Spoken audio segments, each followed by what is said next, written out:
Welcome back to People's Princess Catherine channel, where we share updates and untold stories about Catherine, Princess of Wales, and her royal family.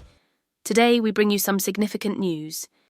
Prince William marked a historic milestone today as the heir to the throne made his first international trip to attend the COP summit on behalf of his father, King Charles. So, imagine this, the future King of England standing on the world stage, not to talk about royal duties, but to warn humanity the time's running out.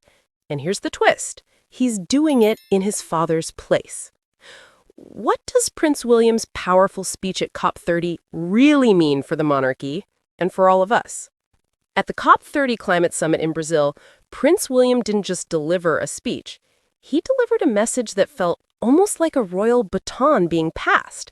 He called climate change not a distant threat, sharing emotional stories from his visits with communities devastated by floods and fires. But beyond the heartfelt words, this moment marks something much bigger for the future of the monarchy and the world. This was William's first time ever attending the COP summit on behalf of King Charles, the man who's basically been the world's eco-royal since the 1970s. And honestly, it's symbolic. The heir to the throne didn't just quote his father, he embodied his mission. In my opinion, this wasn't just about the climate. It was a public declaration that the next generation of the monarchy is ready to lead in a world that demands more action, not ceremony. I think this moment matters because it shows the royal transition isn't just political, it's ideological. William's taking on his father's identity as a global environmental advocate, and that's how the monarchy stays relevant in the 21st century. When William mentioned his trip to Pontypridd with Catherine, where he met families who lost everything in floods, it hit different. You could feel it wasn't scripted. It was empathy. He said, "The river that once brought life had become a source of fear."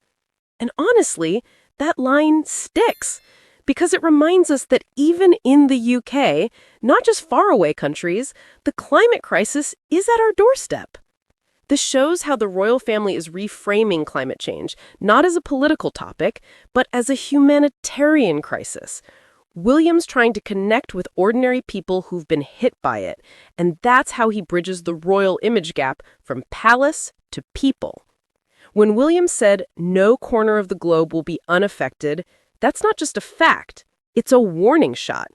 He called this era a profound opportunity, not just a problem. And I actually love that perspective. He's saying climate action can fuel jobs, technology, and prosperity. So instead of doom and gloom, he's reframing climate action as smart economics. That's a strategic shift in tone we don't usually see from royals. In my opinion, William is trying to modernize the royal role. He's speaking like a global CEO, not a ceremonial prince. It's almost like he's preparing to be a king who leads conversations about the future, not just traditions. So here's the thing. What really fascinates me is how William's speech shows this generational handover of purpose. King Charles spent decades being mocked for talking to plants, and now his son's standing in front of the world saying he was right all along. If you ask me, this moment wasn't about politics. It was about legacy. The father laid the foundation, and the son's now building the house on it. And maybe that's the lesson here. Even institutions as old as the British monarchy can evolve, one speech, one cause, one generation at a time.